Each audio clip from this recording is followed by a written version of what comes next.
Hello friends, नमस्कार। Global academy YouTube channel पर आपका हार्दिक स्वागत है।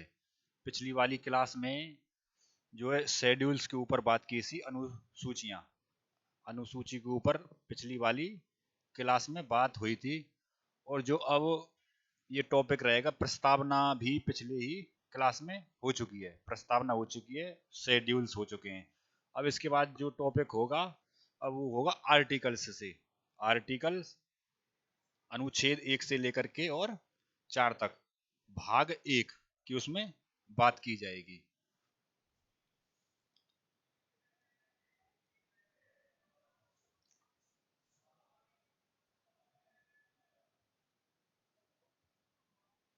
भाग 1,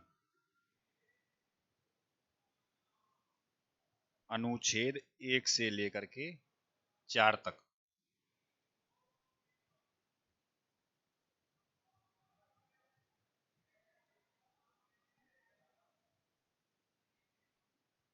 एक से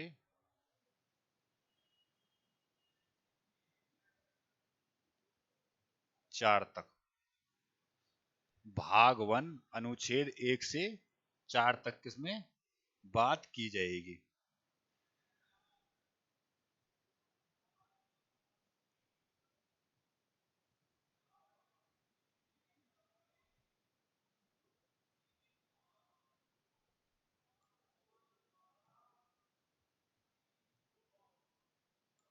अनुच्छेद 1 से और 4 तक इस टॉपिक में रहेगा। फर्स्ट अनुच्छेद क्या कहता है? पहला जो अनुच्छेद है, आर्टिकल फर्स्ट,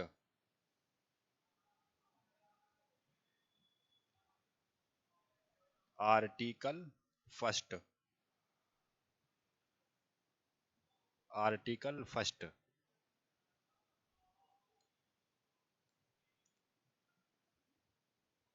पहला,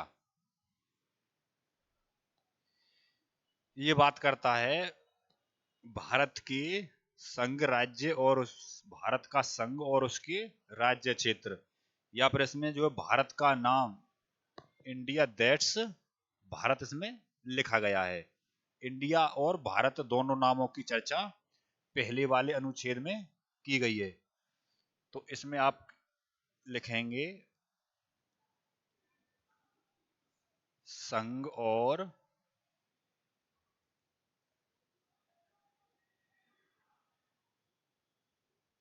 संघ और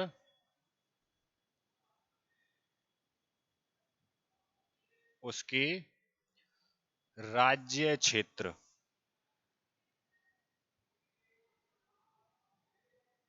राज्य क्षेत्र, संघ और उसके राज्य क्षेत्र। और पहले वाले अनुच्छेद में जो भारत का नाम इंडिया दैट्स भारत इसमें बताया गया है, India that's Bharat, India that's Bharat, India that's Bharat.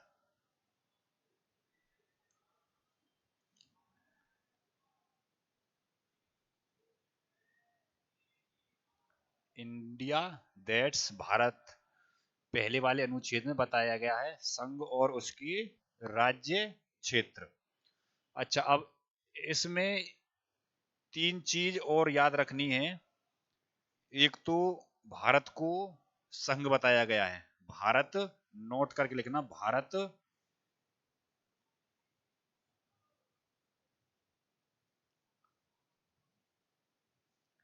Bharat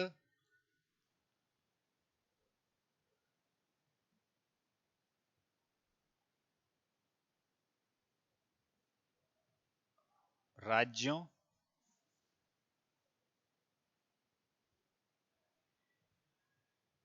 का संघ होगा।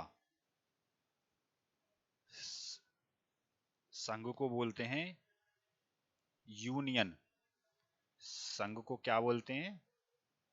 यूनियन। भारत राज्यों का संघ होगा, यूनियन। संघ और उसके राज्य क्षेत्र, इंडिया दैट्स भारत की इसमें बात की गई है। अब पहले वाले अनुच्छेद में 3 बातें और बताई गई हैं। एक तो बड़े वाले राज्य कहाँ रहेंगे, छोटे वाले राज्य कहाँ रहेंगे, और जो भारत के द्वारा भविष्य में जीते जाएंगे या जीते जाए कोई क्षेत्र, और उनको जगह कहाँ पर मिलेगी। इसके ऊपर और एक छोटी सी बात कर लें यहीं पर। देखो,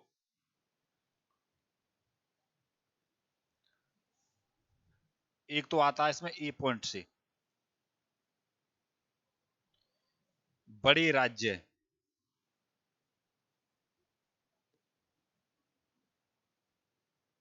बड़े राज्य, और दूसरे रहेंगे छोटे राज्य, बी, छोटे राज्य।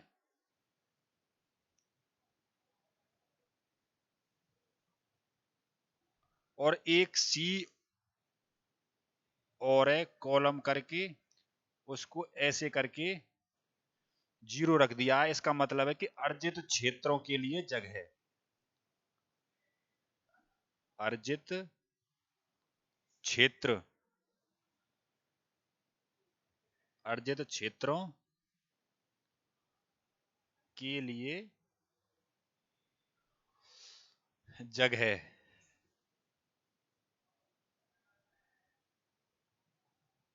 भाई एक स्लॉट तो ये बना दिया बड़े वाले राज्य, जो बड़े वाले राज्य होंगे। और सॉरी, ये छोटे राज्य नहीं होंगे, आप इनको और यूटी बोल सकते हैं, आप इनको यूटी और कर लेना इसके साथ में, यूटी और यूटी और यूटी, इसको हटा ही दो। बड़े राज्य रहेंगे, बी में रहेंगे UT, union territory, UT, UT union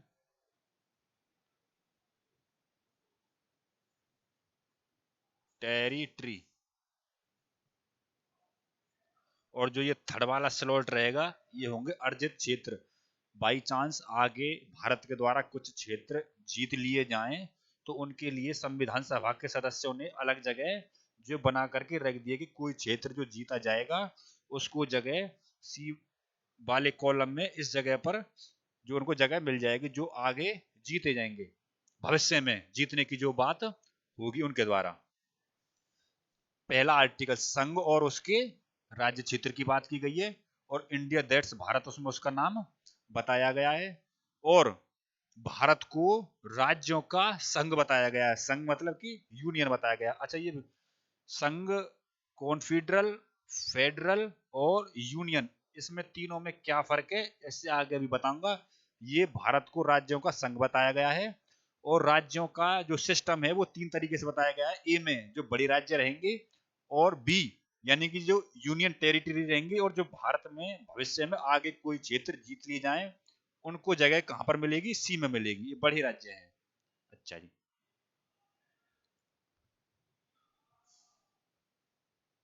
अब बात करेंगे पहले तो कन्फीडरल क्या होता है।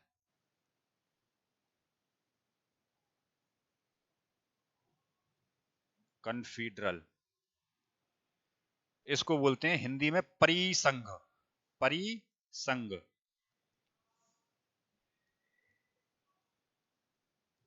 अभी छोटी सी चर्चा हो जाएगी यहीं पर, और तीनों के आपस में समझ में आ जाएंगे। दूसरा, दूसरा होता है फेडरल, फेडरल, इसको बोलते हैं संघ, इसको बोलते हैं संघ, संघ।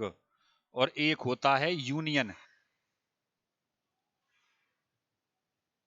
यूनियन, इसको बताया गया है, इसका भी नाम जो है संघ ही रहेगा, संघ।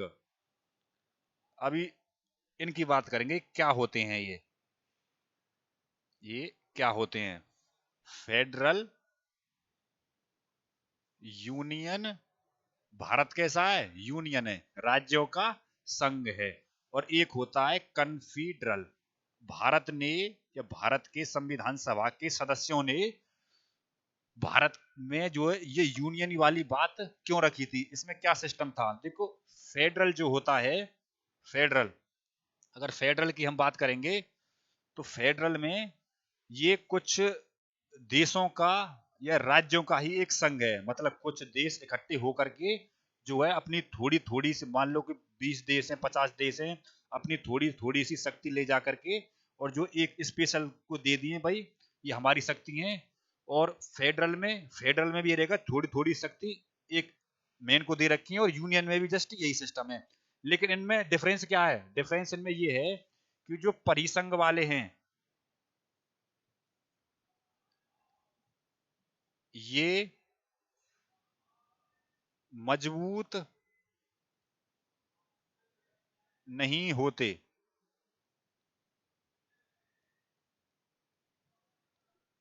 दूसरा पॉइंट,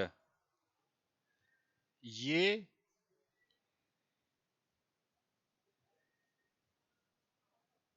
समझौते से इकट्ठे रहते हैं।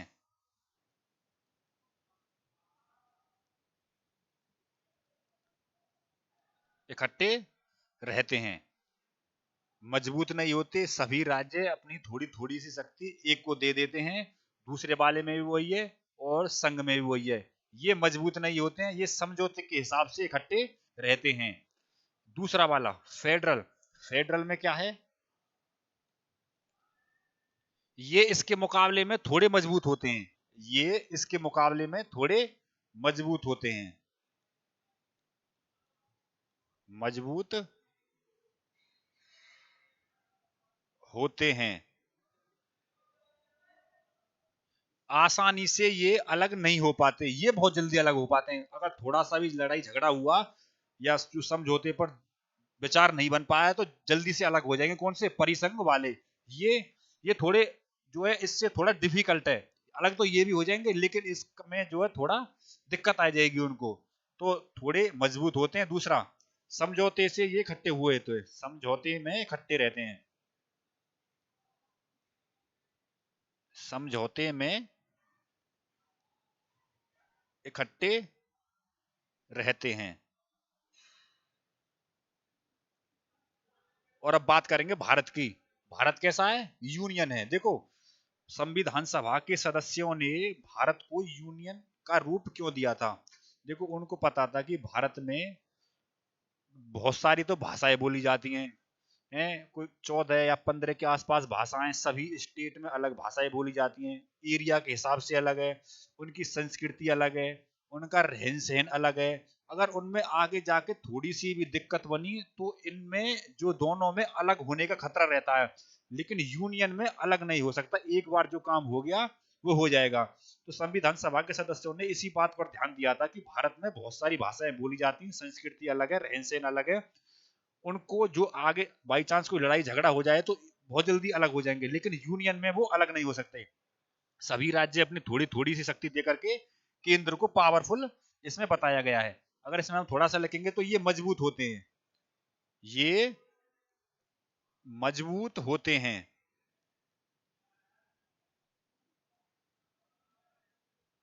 मजबूत होते हैं, आसानी से अलग नहीं हो सकते, आसानी से, आसानी से अलग नहीं हो पाते, अलग नहीं हो पाते। अब एक एग्जांपल से समझ में आ जाएगा ये तीनों में क्या फर्क है। तीनों में इनमें क्या फर्क है? देखो, ऐसे समझ सकते हो कि इसमें आप एक ऐसी दीवार मान सकते हो, मतलब कि कोई ईंटों की दीवार है जो स्पेशल आपने डायरेक्ट बिना मसाले के जो है बनाई गई दीवार हो भाई। ये ईंट है, एक प्रकार से ईंट, और ये बिना मसाले के आपने रख रखी है, ना कोई मसाला लगा हुआ है, ना कोई इसमें चूना है, और ये आपकी कोई दीवार है, ये दीवार है। तो इसमें सिस्टम क्या रहेगा? ना तो इस पर कोई प्लस्तर व्लस्तर हुआ है, ना कुछ, जो डायरेक्ट ईंटों से एक दीवार बना रखी है। अब ये जब तक चल रही है, जब तक तो चल रही है, लेकिन अगर इसमें किसी में देश में थोड़ा सा भी जो है विवाद हो गया तो एक ईंट कोई निकाल ले जाएगा, एक देश अलग हो जाएगा भाई, ये जल्दी से बिखर सकता है भाई। एक ईंट किसी ने निकाल ली, एक ईंट दूसरे देश ने निकाल ली, एक ईंट तीसरे देश ने निकाल ली, तो ये बिखरने का खतरा ज्यादा रहता है इसमें। किस बारे में? परिसंघ वाले में थोड़ा सा भी लड़ाई झगड़ा हुआ और जो है आसानी से अलग हो सकते हैं। लेकिन फेडरल के केस में क्या हो जाएगा? फेडरल के केस में बस इतना सिस्टम हो जाएगा कि भाई ये दीवार है, इसी दीवार समझ लेते, ये दीवार है, अब ये जो है इसमें इससे थोड़ा सभ्य रूप हो जाता है। भाई अब की बार ये दीवार कैसी बना दी? अब की बार ये दीवार जो है बीच में चूना लगा दिया और ऊपर से जो आपने पलस्तर या पुट्टी वगैरह कर दी, पलस्तर कर दिया और पुट्टी कर दी, तो ये थोड़ा मजबूत हो जाएगा, आसानी से अलग नहीं हो सकता ये। भाई ये तो बहुत जल्दी अलग हो जाएगा, इसमें से कोई दिक्कत नहीं है। ये थोड़ा आसानी से, मतलब इससे जो है थोड़ा ज्यादा टाइम लगेगा इसमें। इसमें भाई इसमें तो डायरेक्ट ईंट रखी हुई है, कोई निकाल लेगा, जो देश अलग हो सकते हैं। इसमें जो ये पलस्तर से बना दी है, बीच बीच में चूना लगा दिया है। लेकिन इसमें इसके एग्जांपल में क्या समझ सकते हैं आप? इसमें भाई ये दीवार मान लिया आपने, कोई दीवार बना दी और बीच बीच में चूने का यूज कर दिया, प्लस में ऊपर से तुमने इस पर पलस्तर और कर दिया, ऊपर से क्या कर दिया? पलस्तर कर दिया, तो बिल्कुल एकदम मजबूत हो जाएगा। ये कौन सा? यूनियन वाला। इसमें डायरेक्ट ईंट रखी हुई है, कोई भी निकाल लेगा। इसमें बीच में चूना लगा दिया, थोड़ा मजबूत है अलग होने के लिए।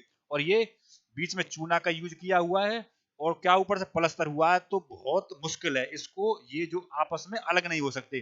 तो भारत के संविधान सभा के सदस्यों ने इसीलिए यूनियन को रखा था कि भारत में बहुत सारी भाषाएं बोली जाती हैं, बहुत सारे स्टेट हैं, सबकी संस्कृति अलग है, सबका रहन सहन अलग है, और आगे कभी लड़ाई झगड़ा हुआ तो आसानी से अलग नहीं हो पाएंगे। थोड़ी थोड़ी शक्ति सभी अपनी किसको देते हैं? भाई यूनियन वालों ने सेंटर को दे रखी है। ये अमेरिका आएगा जिसमें फेडरल कौन है? अमेरिका। जैसे अमेरिका क्या है? यूएसए, बहुत सारे देशों को मिला करके एक बनाया हुआ है। तो वो हालांकि अलग वो हो सकते हैं, भाई अमेरिका में जितने भी देश हैं, यूएसए वाले में जो सब देश अलग हैं, सबका फ्लैग अलग है, सबकी अलग चीज अलग है, लेकिन उनका एक संघ है, तो वो थोड़े मतलब आसानी से अलग नहीं हो सकते। परिसंघ वाले जल्दी से आसानी से हो जाएंगे और यूनियन वाले तो बिल्कुल भी नहीं हो सकते। बिल्कुल मामला सेट कर दिया उन्होंने, किसके माध्यम से? अभी मैंने समझाया है, एक दीवार के माध्यम से आप समझ सकते हैं। यहाँ सिंगल ईंट है, बीच में मसाले से बना दी और वहां प्लस्तर कर दिया, बिल्कुल अलग नहीं हो सकती है। तो ये चर्चा हो जाएगी किसकी? परिसंघ की, संघ की और संघ की।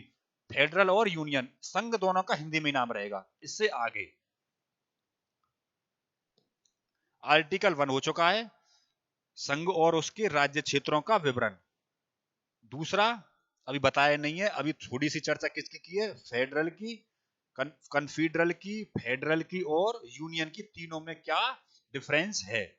अब बात करते हैं किसकी? आर्टिकल नंबर 2 की। आर्टिकल 2,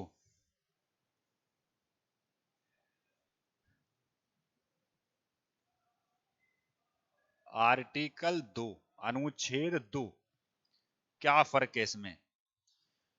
ये बोलता है कि भारत में नए राज्यों का कतिपय, आप कर सकते हैं, ये किताब वाली लैंग्वेज है जो किताब में लिख रखी कि नए, भारत में नए राज्यों का कतिपय, या राज्यों का मतलब ये किसी देश से मतलब बताया हुआ है। यानी कि आप कभी, भारत कभी भविष्य में आगे किसी दूसरे देश को संधि के माध्यम से, युद्ध के माध्यम से या किसी बातचीत से जीतता है, तो उसको आर्टिकल 2 में जगह मिलेगी। ये बात जो है इसमें आर्टिकल 2 में आती है। तो इसमें आएगा नए राज्यों का, या राज्य मतलब देश की बात की गई है, नए राज्यों का कतिपय, ये किताब वाली लैंग्वेज लिख दी है, या आप ऐसे लिख सकते हैं नए राज्यों का सृजन और सृजन, नए राज्यों का सृजन, सृजन नहीं, आप नए राज्य, इसे कतिपय का मतलब होता है मिलाना, मिलाना, मिलाना।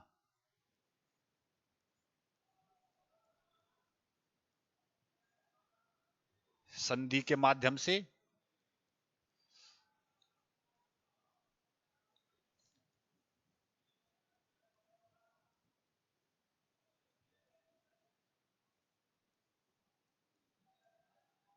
या युद्ध के माध्यम से, युद्ध के माध्यम से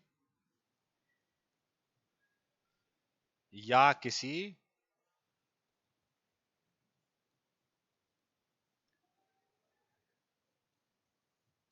और या किसी और, ये नहीं, दो ही तो हो जाएगा काम, यही बात है जाएंगे, या तो किसी युद्ध के माध्यम से जीता हो या किसी संधि के माध्यम से जीता हो या किसी और राज्य का आपस में विलय किया गया हो या किसी और राज्यों का जबरदस्ती विलय, और राज्यों का विलय।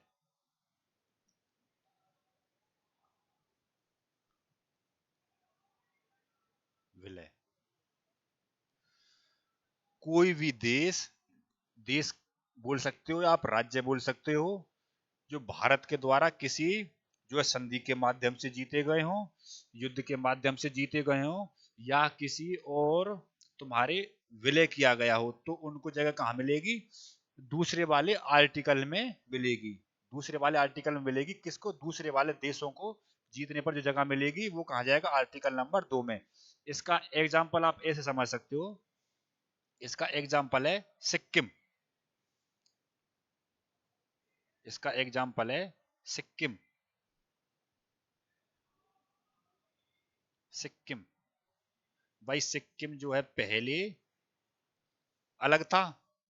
सिक्किम पहले अलग था, ये तो भारत में मिलाया गया था बाद में। वहां पर ये सिक्किम जो है एक अलग, जो है आप मान सकते हो एक अलग राज्य मान सकते हो, अलग देश सा था ये, और अलग एक आप टुकड़ा मान सकते हो। तो यहाँ पर एक जो यहाँ का कोई राजा या यहाँ पर जो कोई राजा रूल नहीं करता था, यहाँ पर एक पद था जिसका नाम था चोगयाल। चोगयाल जो पद था वो बहुत अत्याचारी पद था, जो अपनी जो है जनता थी वहां की, वहां पर बहुत अत्याचार करता था। और जब वो अत्याचार करता था तो उसके बाद में सिक्किम को जो है भारत में मिलाया गया था। इसके लिए भी जो है अलग अलग संशोधन किए गए थे। पहले जो है वहां के लोगों ने कहा कि भाई हम पहले भारत में हमारा विलय हो रहा है, लेकिन हम पहले ट्राई करके देखेंगे कि हमको अच्छे से भारत के लोगों की तरह रखा जाएगा या नहीं रखा जाएगा। पहले उन्होंने ट्राई किया था, वो किया था 35वें संशोधन से ट्राई। और जब उनको लगा कि भाई हमको जो है भारत के लोगों की तरह सहूलियत दी जा रही है, तो बाद में संशोधन किया था 36वां। 36वां संशोधन जब किया था तो सिक्किम को किस में मिला लिया गया था? भारत में मिला लिया गया था। तो सिक्किम जो ऐड किया गया था वो किया गया था 16 मई 1975 को। क्या सिस्टम था इसमें?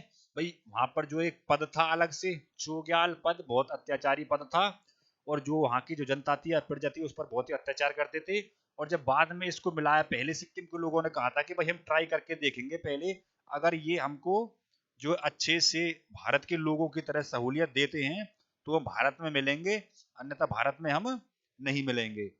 फिर और जब उन्होंने देख लिया कि भाई जो है ये ठीक है, भारत के लोग जो ठीक है, भारत की ही तरह, भारत के लोगों की तरह हमको सहूलियत दे रहे हैं, तो भारत में जो इसका पूर्ण रूप से जो है संशोधन कर दिया। और ये था तुम्हारा 36वां संशोधन। कौन सा? 36वां संशोधन।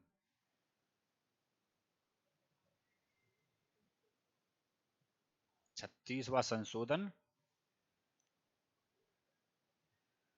1975, ये जो है ऐड किया गया था, ये संशोधन था।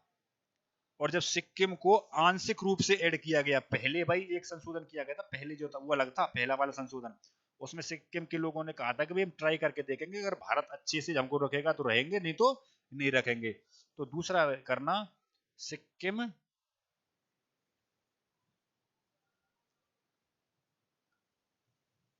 जब आंशिक रूप से, बोल सकते हैं आप, आंशिक रूप से भारत में जुड़ा, भारत में जुड़ा, तो अलग संशोधन हुआ था। ये वाला तो बाद में जो पूरी तरह से मिला लिया गया है, ये इससे पहले हुआ था। अलग संशोधन किया,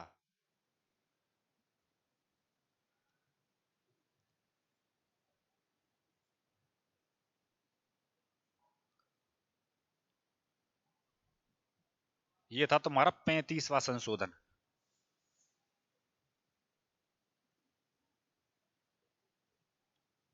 35वां संशोधन। और जब सिक्किम को भारत में मिलाया गया तो इसको जो है एक अलग आर्टिकल में इसको रखा गया। सिक्किम को जब जोड़ा गया था तो आर्टिकल 2A में इसको जो है जगह मिली। आर्टिकल 2A में इसको जो जगह मिली और सह राज्य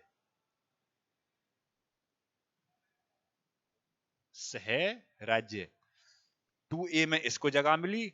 2 बार संशोधन हुए। पहली बार जब संशोधन हुआ था 35वां, लोगों ने कहा था कि हम ट्राई करके देखेंगे, भारत हमको अच्छे से रखेगा, अपने लोगों की तरह सहूलियत देगा तो हम इसमें रहेंगे, और नहीं तो फिर जो अलग हो जाएंगे। जब लोगों को लग गया सिक्किम के को भाई जो भारत अपने ही लोगों की तरह हमको सहूलियत दे रहा है, फैसिलिटी दे रहा है, तो बाद में फिर सरकार ने अलग संशोधन कर दिया था। कौन सा? 36वां संशोधन किया था बाद में।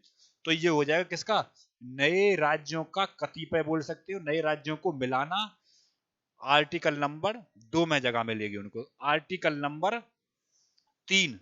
Article number 3।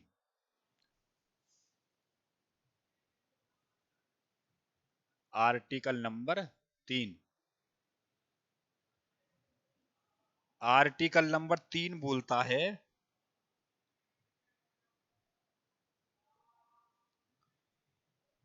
भारत के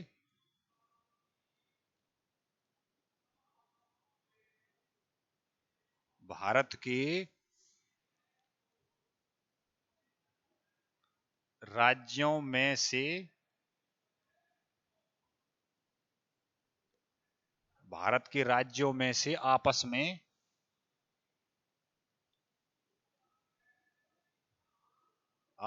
में काटकर भारत के राज्यों में। अब ऐसे मत लिखो, दूसरे तरीके से लिखो इसको।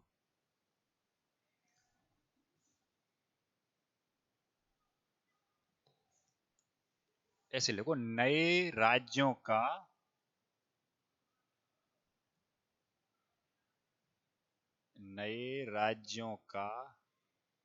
सृजन।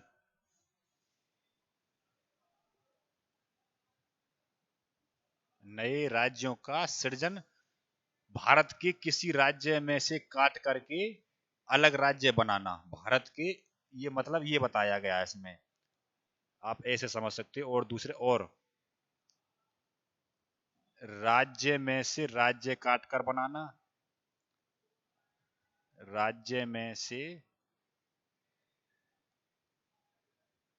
राज्य काटकर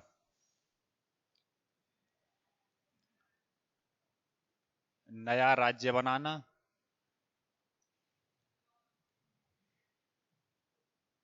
नया राज्य बनाना।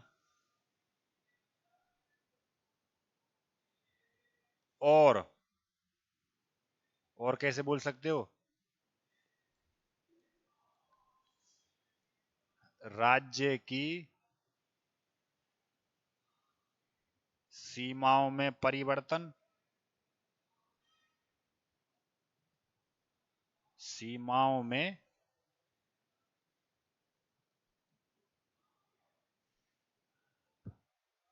परिवर्तन। आप किसी राज्य में से नया राज्य काट कर बना सकते हैं, उसकी जो है सीमाओं में परिवर्तन कर सकते हैं, और जो है किसी राज्य को किसी राज्य में मिला सकते हैं। भाई दूसरा आर्टिकल तो ये कह रहा था कि दूसरे देशों को तोड़ो और अपने में मिलाओ। तीसरा वाला आर्टिकल कह रहा है कि अपने देश में तोड़ फोड़ मचाओ। दूसरा वाला दूसरे देशों को तोड़ो अपने में मिलाओ, और तीसरा वाला अपने देश को तोड़ो और जो है अलग अलग उनको करो। ये कौन सा वो आर्टिकल बोलता है? आर्टिकल नंबर 3 ये बात बोलता है। अब इसमें ये एक बात और लिखना।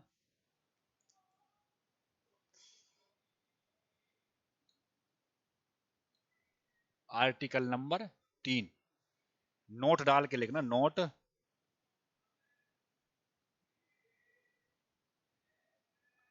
Article 2 and article 3 article 2 and article 3 पर, आर्टिकल 2 और आर्टिकल 3 पर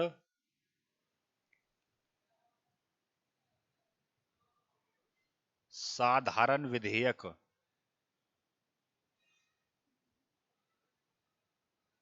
से आप, साधारण विधेयक से आप पास करा सकते हैं। भाई ऐसा भी तो होता है, जब आर्टिकल 2 में क्या है भाई, किसी नए राज्य को आप इसमें मिलाएंगे तो सरकार को कोई ना कोई विधेयक ला के, विधेयक तो लाना पड़ेगा, सरकार को पास कराना पड़ेगा, तो पास जो कराएगी कौन, आर्टिकल 2 और आर्टिकल 3 को। आर्टिकल 2 में पहले मैं बता रहा हूं कि नए राज्यों को किसी को मिलाया इसमें, तो सरकार जो संशोधन करेगी, बिल लाएगी, पास कराएगी, तो साधारण बहुमत से पास हो जाएगा, किसमें, लोकसभा में, राज्यसभा में। और आर्टिकल 2 और आर्टिकल 3 पर साइन करने के लिए राष्ट्रपति बाध्य है, राष्ट्रपति मना नहीं कर सकता किसी भी मामले में, क्योंकि जब किसी नए राज्य को भारत में बनाने जा रहे हैं तो राष्ट्रपति को पहले ही बता दिया जाता है कि हम जो है वो काम करने जा रहे हैं और आपको इस पर मना नहीं करनी है। जैसे तेलंगाना अलग किया था आंध्र प्रदेश में, तो राष्ट्रपति को पहले ही बता दिया गया था कि हम वो काम करने जा रहे हैं, आप इस काम पर मना नहीं कर सकते, और राष्ट्रपति को साइन करना ही करना पड़ेगा। तो आर्टिकल 2 और आर्टिकल 3 को साधारण बहुमत से पास किया जाता है, प्लस सिग्नेचर के लिए राष्ट्रपति जो है बाध्य होता है, किसी भी हालत में मना नहीं कर सकता। तो note number 2, note 2।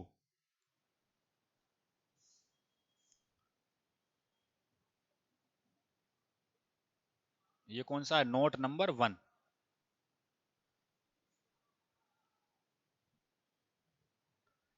Article 2 and article 3 पर सिग्नेचर के लिए प्रेसिडेंस, प्रेसिडेंट बाध्य है, उसको हर हाल में साइन करना ही करना पड़ेगा। दूसरा वाला, दूसरे देशों को तोड़ो अपने में मिलाओ, तीसरा वाला अपने देश में तोड़ फोड़ मचाए, कोई दिक्कत नहीं है। हरियाणा को यूपी में मिलाओ, हरियाणा की सीमा और यूपी की सीमा परिवर्तन करो, साउथ वाले का कुछ भी करो, नाम परिवर्तन करो, सीमा परिवर्तन करो, नए राज्य बनाए, कोई दिक्कत नहीं है। वो आर्टिकल कहाँ है, तीसरा वाला आर्टिकल, नोट 2 नोट लिखवाए, नोट नंबर 1, आर्टिकल 2 और आर्टिकल 3 पर भाई जब ये काम कर रहे हैं तो विधेयक तो लाना पड़ेगा, पास तो कराना पड़ेगा, तो साधारण बहुमत से आप पास करा सकते हैं तो काम चल जाएगा। नोट नंबर 2 क्या लिखा है, आर्टिकल 2 और आर्टिकल 3 पर सिग्नेचर के लिए प्रेसिडेंट बाध्य है, मना नहीं कर सकता साइन के लिए, उसको वो काम करना ही करना पड़ेगा। आर्टिकल 2 हो गया, आर्टिकल 3 हो गया। अच्छा, साधारण बहुमत क्या होता है, साधारण बहुमत यही देख लो, साधारण बहुमत,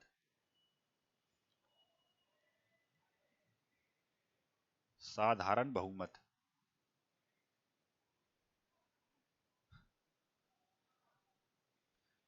सभा में उपस्थित, प्रेजेंट समय पर, प्रेजेंट में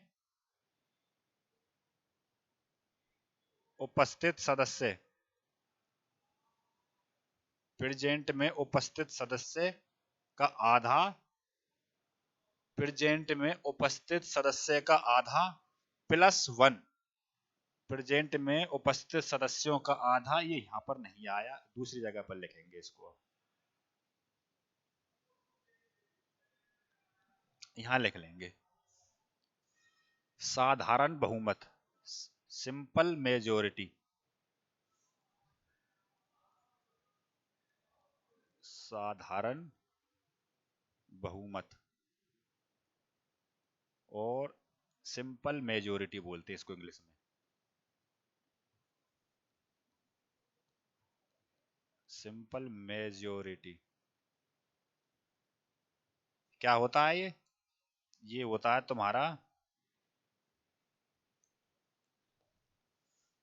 प्रेजेंट में उपस्थित सदस्य, लोकसभा में तो लोकसभा में, और राज्यसभा में गया तो बिल राज्यसभा में, लोकसभा में चल रहा तो लोकसभा में, राज्यसभा में तो राज्यसभा में, प्रेजेंट उस समय पर उपस्थित जितने हैं, प्रेजेंट में उपस्थित,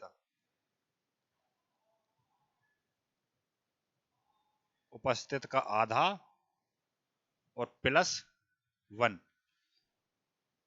राज्यसभा में जाएगा बिल तो राज्यसभा के लिए यही रहेगा, जितने प्रेजेंट में उपस्थित हैं मेंबर उसका आधा +1। लोकसभा में जाएगा तो लोकसभा में जितने प्रेजेंट है उस टाइम पर उस दिन उसका आधा +1। ये होता सिंपल मेजोरिटी। तो सिंपल मेजोरिटी से कौन कौन से काम होंगे? आर्टिकल 2 और आर्टिकल 3 प्लस राष्ट्रपति साइन के लिए बाध्य है। ये कैसी मेजोरिटी होती है? ये होती है तुम्हारी सिंपल मेजोरिटी। कैसी बोलते हैं इसको? Simple majority. Simple majority, present का आधा +1, ये हो जाएगा इसमें। ठीक है जी।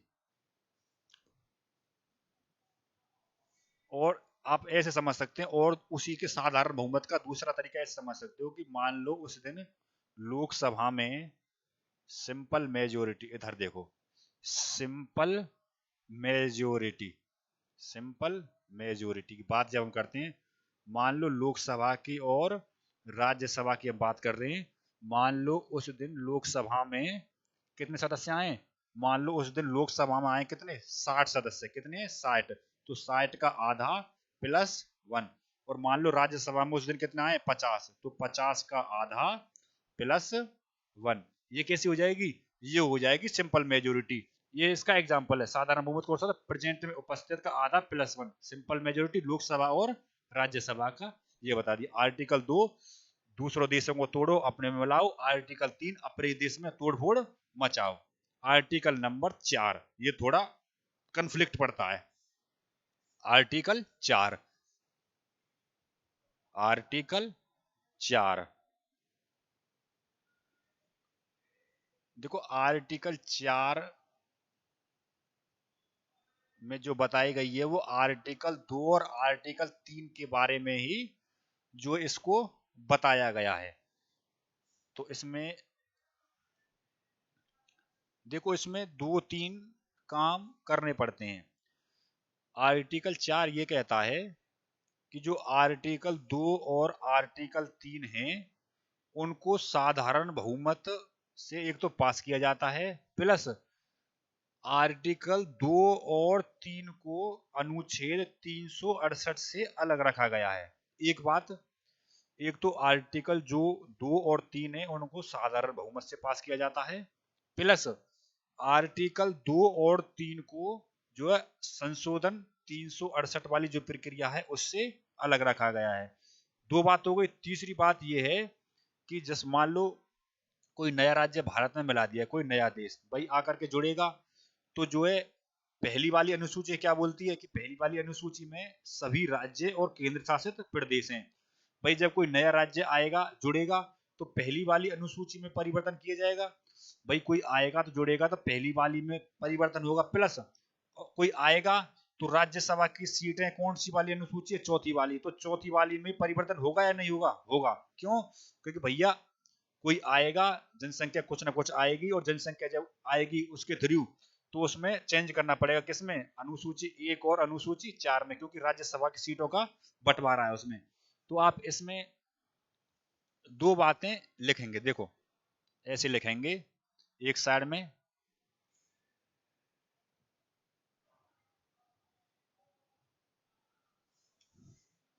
अनुसूची 1,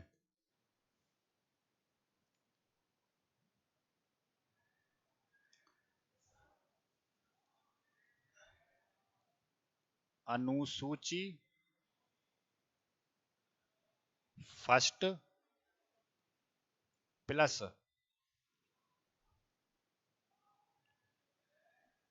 अनुसूची फोर्थ में परिवर्तन।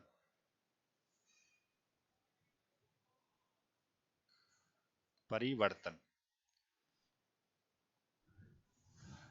Article 2 and article 3, article 2 and article 3 को साधारण बहुमत के साथ साथ साधारण बहुमत के साथ साथ साधारण बहुमत के साथ साथ संविधान संशोधन प्रक्रिया संविधान संशोधन प्रक्रिया प्रक्रिया 368 से अलग रखा गया है। ये बात बोलता है आर्टिकल नंबर 4। आर्टिकल नंबर 4 जो है वो 2 और 3 को ही अच्छे से डिफाइन करता है। कैसे करता है?